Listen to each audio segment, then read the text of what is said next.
Olá, amigos. Muito obrigada pela presença, pelo carinho de sempre.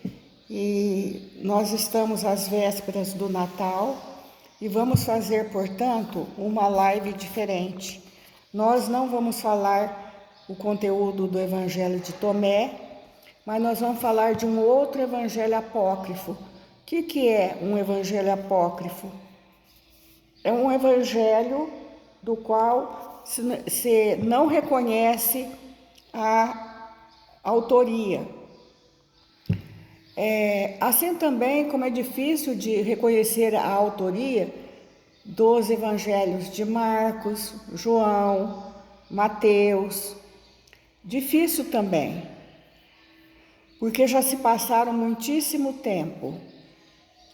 Mas nós vamos fazer hoje uma fala baseada no Evangelho de Maria. Esse livro. São falas de Maria, já velhinha, 66 anos, quando ela fugiu para Éfeso, fugindo da perseguição romana, que logo após a crucificação, ela deixou o lar em Nazaré e foi viver em Éfeso junto com João, que era o filho para quem Jesus a entregou na hora da crucificação. Então, às tardes, quando João retornava do serviço e das pregações, quando ela também já havia acabado os serviços da casa rupestre, onde ela vivia com João, e também ela já havia terminado os seus afazeres de evangelização com as pessoas que a procuravam, ela se sentava em cada pôr do sol e comentava com João as passagens que ela vivenciou sendo a mãe de Jesus e depois também uma apóstola de Jesus, que foi nessa condição que ela faleceu. É um tipo de fala que eu faço com muita reverência, com muita emoção até, porque são palavras ditas pela Virgem Santíssima, a mãe de Jesus, encarnado aqui. E esse documento, chamado de o Evangelho de Maria, são documentos encontrados no monastério por uma monja beneditina, no século III depois de Cristo. 300 anos depois, esse documento ficou perdido dentro desse monastério e 300 anos depois, a monja, numa peregrinação de Portugal, mais especificamente do que hoje é Braga, mas no tempo dela era uma possessão romana chamada de Bracara Augusta, até hoje cercada de muralhas, essa cidade, muralhas daquele tempo. Ela, como tinha posses, e seu convento também financiou, pagou uma caravana de proteção, de amparo, para levá-la até Jerusalém. E lá no monastério, ela encontrou esse documento, trouxe para o monastério onde ela vivia. Viagem muito longa, muito perigosa, de assaltantes, de febre, de ataques de feras. Só que as invasões, as guerras, e até hoje é assim, né, gente? Eles não preservam o que encontram, eles destroem. E muito também desse evangelho ficou destruído, mas quem o repassou e chegou através de livro até nós foi também um monge que repassou. Então nós vamos ver o seguinte: Maria, enfatizo muito sobre a vida dela, dois fatos. Primeiro, a Anunciação. Segundo, a crucificação. Sobre a crucificação, eu vou entrar em poucos detalhes, porque isso já não está sendo mais pedido. O que se pede hoje, quando se fala da morte de Jesus, do nascimento, é a mensagem de paz, de desenvolvimento pessoal e social que ele traz. Então, nós vamos ver que Maria, com 15 anos, ela recebeu a visita do anjo Gabriel, anunciando que ela ia ser mãe, mas pedia o consentimento dela ou não consentimento. E aí, eu já faço uma pausa. Vejo como até a espiritualidade maior no reino de Deus mesmo, e o reino de Deus significa uma paz interior muito grande e também tipos de energia muito sublimada, respeita o livre-arbítrio. Porque se Maria não quisesse, falasse não, ela não seria fecundada. Porque Maria foi fecundada, o que hoje a gente chama, tem muito mosquitinho aqui hoje eu estou gravando. Gente, é o mesmo cenário, é uma biblioteca, mas por causa da chuva tem uma condensação muito forte aqui de mosquitinhos, estão incomodando. Mas eu quero fazer essa live hoje e agora. Então vocês vão me ver fazendo assim, não assusta não, eu não estou ficando doida não, apesar dessa doideira de mosquito. Então ela consentiu, porque na presença desse anjo, que é o Gabriel, que na verdade anjo já é uma energia muito sutilizada, capaz de ser vista apenas por espíritos já mesmo encarnados de extremo desenvolvimento, muito sutilizados nos corpos energéticos.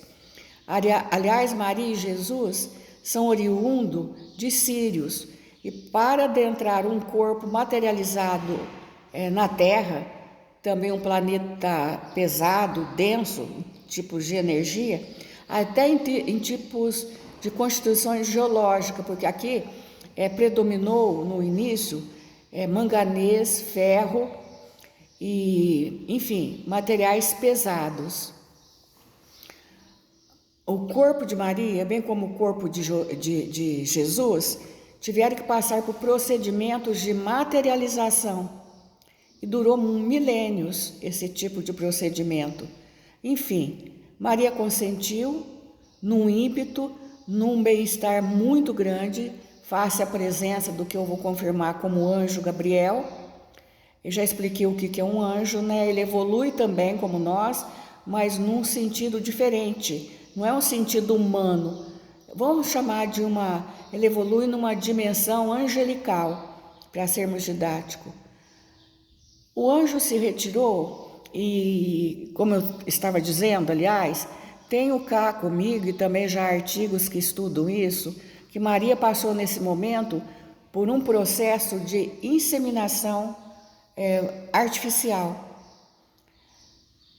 Por isso que ela ficou na história como Maria a Virgem, porque ela não concebeu, ela não engravidou como as outras fêmeas, como nós. Então tem gente que fala assim, Maria é uma mulher qualquer. Não é, nunca foi.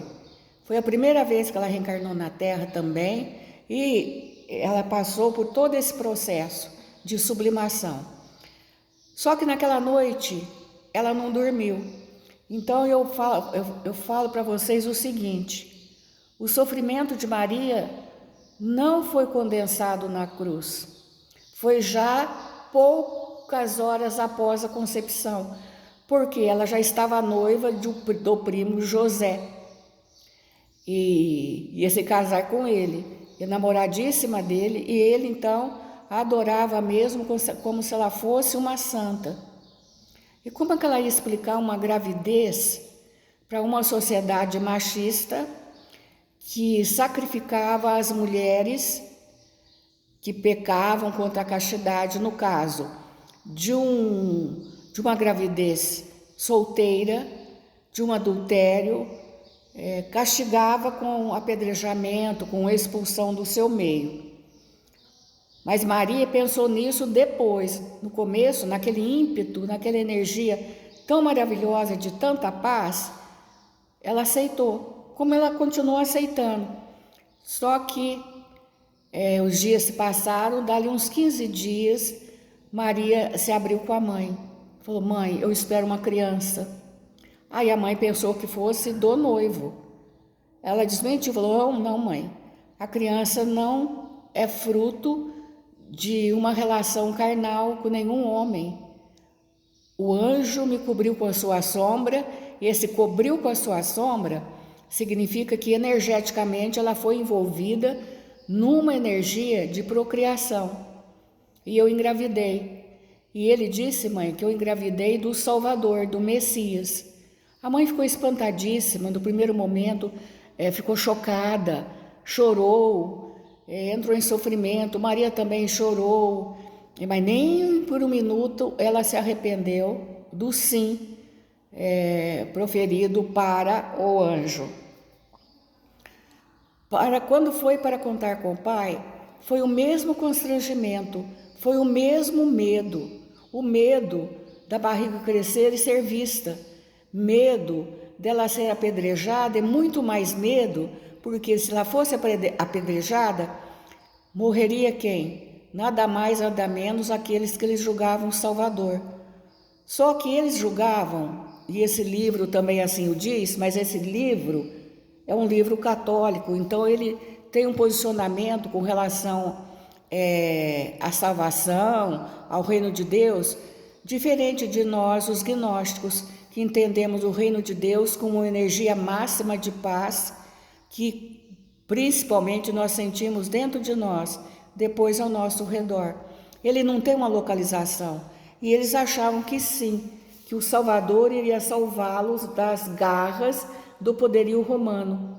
Eles achavam o Salvador como um Salvador vencedor e político, guerreiro. Não foi essa a mensagem. Mas então nós temos que nos posicionar, porque eu aconselho que vocês leiam esse livro, que ele é de uma beleza extraordinária. As passagens de Maria junto a João me levam às lágrimas, junto a João e junto ao próprio Jesus. Porque conforme vocês vão ver, depois eu volto aqui onde eu parei, nos últimos dias de Jesus, na última semana, ele estava tão sofrido, tão fragilizado quanto à sua missão, se ele seria bem sucedido ou não, que ele mandou alguns discípulos, entre eles João, Tiago e André, buscar Maria em Nazaré para o acompanhar em Jerusalém nos dias finais da encarnação dele enquanto Jesus. Então, essas palavras eu não consigo nem transmitir as palavras, porque ele buscou força nela, ele pedia força, ele pedia que ela orasse, que ela o fortalecesse, que ele não podia fracassar. E ela, muito medrosa, porque também ela pressentia o que ia acontecer com ele, o assassinato brutal por qual ele ia passar, ela segurava a mão dele e consolava e animava. Pensei em ler, mas ler também não ia dar certo, porque meu estúdio, agora é que eu vou começar a melhorá-lo. Então voltemos. Contar sobre a gravidez para o pai Joaquim, o pai dela se chamava Joaquim e a mãe Ana, foi outro transtorno. O primeiro sentimento dele foi de espanto, mas como ela tão recatada, criada para a castidade, para o casamento, engravida. Como que se explicava isso? O que José ia falar para eles? Porque também de primeiro plano, de primeiro momento, julgavam José o grande responsável. Mas à medida que Maria explicou, eles confiavam plenamente em Maria, a proteção divina, sutilizada de uma energia muito boa, envolveu o ambiente, e Joaquim, muito prático, naquele momento, arregimentou alguns pertences de Maria e seguiu para ela para a casa de Isabel, que também estava grávida, já em idade muito avançada, de João Batista. E nesse caminho, Maria descansou numa casa de um senhor cuja esposa estava com um filhinho de meses, numa febre muito grande, enfim, muito doente, empolado. E ela disse: olha, eu me sinto tão bem perto de você, Maria, essa dona da estalagem, que você poderia orar para que meu filhinho não morresse, porque aqui na vila está tendo uma epidemia desse tipo de febre. E Maria então se ajoelhou e pediu a Deus, que eles chamam de Senhor ou de Yahvé, e nós sabemos que Deus não tem nem nome, é uma energia poderosa, criadora, perfeita, bela. Invocou pelo o melhor para o bebezinho. E dali 15 minutos o bebezinho acerenou e sorria para a mãe. Então foi o primeiro milagre de Maria de Nazaré. Só que também nós não acreditamos em milagre. É a pureza da energia de Maria que desintegrava miasmas, corpos enfermiços, contrários ao corpo saudável. E essa viagem foi muito sofrida, ela se cansou muito, até chegar no destino da casa de Isabel. Lá ela ficou até Isabel entrar no 9º mês. E para contar para José, porque José, no outro dia que Maria partiu, passou para cumprimentá-la. Como eu disse, ele não ficava um dia sem passar pela porta de Maria, tamanho era o amor. Aí, simplesmente, o pai dela falou: não, Maria viajou. Falou: tá bom, então amanhã eu volto. Voltou. Aí, Joaquim, pai de Maria, disse: olha, José, Maria fugiu, na verdade, porque ela está grávida, para que não aparecesse a barriga crescida e ela não fosse morta, tampouco a criança. Aí o choque foi de José. Sentiu enciumado, sim, traído, envergonhado e cobrou do pai: mas qual o tipo de criação que ela recebeu que ela se entrega a um homem que não é nem o noivo? Ele falou: é isso, ela está grávida, não é de nenhum homem, ponto. E não falou mais nada. Aí José ficou baratinado, né? Vamos usar uma expressão para não falar enlouquecido, ficou muito confuso. E falou, o Joaquim pediu: não repudia minha filha em público, não. Ele falou: é porque eu não me caso mais com ela, não confio mais nela. Ela é uma mulher impura, não serve para minha esposa. Ele falou: não vou repudiá-la publicamente, não direi ao sacerdócio para que ela não seja apedrejada, mas que ela fique onde está, para onde fugiu, e nunca mais ela retorne, porque será a minha vergonha, porque já é o meu desgosto. E daquela noite em diante, José nem dormiu, porque ele acabava de expulsar da vida dele o grande amor.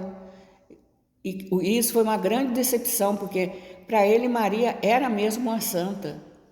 E de fato ela é, uma energia extra pura, extra refinada, extra delicada. E assim foi. Mas, com o passar do tempo, ele também, ele tinha como é que eu falo? Não é bem uma mediunidade, é uma faculdade psíquica de ter sonhos proféticos. E num desses sonhos, a mesma energia denominada de anjo Gabriel falou: olha, você está sendo injusto, Maria é uma mulher muito santa mesmo, ela está dentro do ventre dela por um processo divino, como uma criança, é um menino, que ela foi orientada para colocar o nome de Jesus, e não é filho de nenhum homem, mas ela foi escolhida porque dentre as mulheres encarnadas nesse seu planeta, ela é a mais evoluída. E você, apesar de não ser o pai biológico, foi escolhido para ser o pai que vai garantir a vida dessa criança. Porque essa criança, depois que ela vier à luz, já tem o rei assassinando todos os bebezinhos de 2 anos para baixo. Você vai conduzir Maria e seu bebê para o Egito, para que eles não sejam assassinados. E também essas palavras confortaram tanto José, porque ele esperava mesmo por um milagre que pacificasse o seu coração, a sua mente e a sua cultura. Porque, veja, a cultura hebraica sempre foi muito rígida nas questões de sexualidade, de castidade.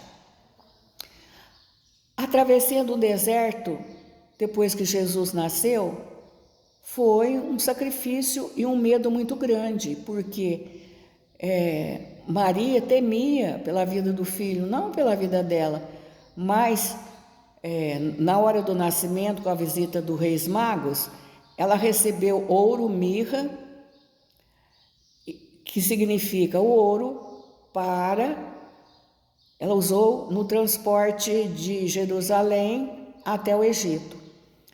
A mirra, na cultura hebraica da época, era um incenso que significava a morte.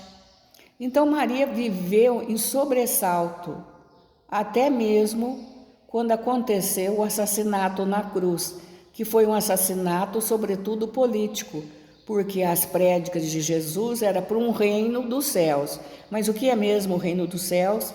Para nós hoje, 3.000 anos depois, quase 3, né? Contando o nascimento dele, quase 3 ou 3, nem sei mais. O reino dos céus é a nossa paz, a nossa consciência tranquila, é o nosso bom viver e viver bem com os outros. Mas o povo da época, apesar de preparado pelos profetas, não percebeu isso. Porque cada um fica com a verdade que gosta. Eles esperavam um Jesus guerreiro, um Jesus libertador político, um Jesus que enriquecesse. E quando a gota para as pessoas se revoltarem contra Jesus foi justamente a ressurreição de Lázaro.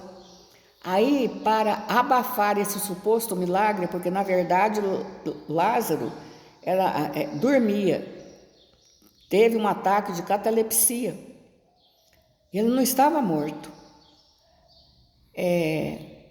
Mas o que eles entendiam? Porque hoje nós entendemos que tem gente até que já foi enterrada viva, porque estava em ataque de catalepsia. Hoje eu digo na nossa idade contemporânea. Na idade antiga, na idade de Cristo, imagina, estava morto. Jesus chamou e com a força da sua energia curativa o trouxe de novo, senhor dos seus todos sentidos materiais. Até Lázaro estava ameaçado de morte. A gota ou as gotas foram a ressurreição de Lázaro, que não é ressurreição, o combate que Jesus envidava contra a ganância dos sacerdotes. Quer dizer, gente, que tem pessoas que se enriquecem com a religião, mercadejando o reino de Deus, e de maneira desonesta, porque Jesus nunca vendeu nada, não. Então ele se insurgia contra essa exploração e pegavam dinheiro de órfãos, de viúvas. É a segunda gota. E a terceira gota, que doía também muito em Maria, veja o sofrimento dessa heroína, dessa mãe heroína, é que os primos, os tios que moravam em Nazaré, que ficaram sabendo da fama milagreira de Jesus, queria que ele multiplicasse, sim, pães, vinho, peixes, conforme ele fez. Mas não para que os outros se enriquecessem. Ele fez para se alimentarem, para donos de festa não passarem vexame. E Jesus se recusou, falou, mas não foi para isso que eu vim. Eles não entenderam e eles mesmos começaram a tramar a perda, a desgraça de Jesus junto ao sacerdócio chamado de Sinédrio. E Maria não podia fazer nada. E chegou a semana que o catolicismo chama Semana de Ramos, Domingo de Ramos, Jesus no auge da fama, mas sabendo que o auge do seu sofrimento era dali uma semana, ou até menos. Mandou chamar Maria, conforme eu já disse, para que ela o acalentasse. Ele usava essa palavra, me acalenta, me protege, me fortalece. E ela o fez. Mas por dentro, ela é que estava morta. Ela é que estava em pedaços. E o resto vocês já sabem. Veio a crucificação. Maria ficou junto com a outra Maria, sua parenta, e Maria de Madalena e João. Os discípulos amedrontados fugiram. Tiveram muito medo porque não foi pouco o que o Jesus passou nesse dia e nessa noite em que ele foi preso. Ele suou até sangue, tamanha a energia que ele empreendeu para não fraquejar, e não fraquejou. Então eu aconselho que vocês comprem esse livro. É da publicação Novo Tempo, ou melhor, Mercúrio Paulus, da publicação Mercúrio Paulus. Para vocês lerem já bem no final do livro, esse encontro, essa chamada que Jesus fez para que a mãe viesse lhe dar colo. É página 176 em diante. E Maria repetiu tudo isso, porque ela passou para o discípulo predileto, que era João. E por que, eu pergunto vocês, o livro, esse pergaminho, porque esse livro é cópia desse pergaminho, cópia das palavras dela para João, porque ela, sendo a mãe, não podia escrever sobre Jesus, não podia contar sobre Jesus. Machismo?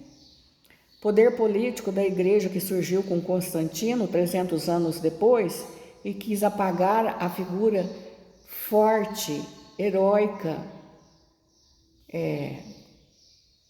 de santa mesmo, de Maria. Ela foi uma apóstola. Depois de Jesus, ela pregou as palavras de Jesus.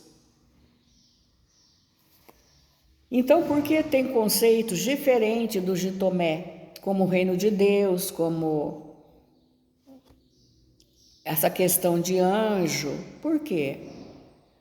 Porque no ano 300, depois do nascimento do filho Jesus, o rei mandou inserir certas coisas e retirar, para que o poder fosse dado, não a doutrina que Jesus falava, mas as igrejas que surgiram depois, até da morte de Paulo, que aconteceu 70 anos depois. Dá para entender? Mas são passagens, esse conforto que ela dava ao filho, eu acho que só a mãe, do gabarito espiritual de Maria, conseguiria fazer. Então compre o livro. E eu fecho hoje essa live pedindo para vocês menos matança dos nossos irmãozinhos menores. Que o Natal seja mais sutilizado, seja de encontro, né? Mas não de morte. É Natal, não é mortal. E eu fico por aqui. Eu aviso que nós vamos retomar agora só mesmo em janeiro ou fevereiro, porque nós temos que terminar o Evangelho de Tomé. E depois vamos ver o que chega para a gente fazer juntos. Muito obrigado por esse ano de confiança. Muito obrigada pelo amparo.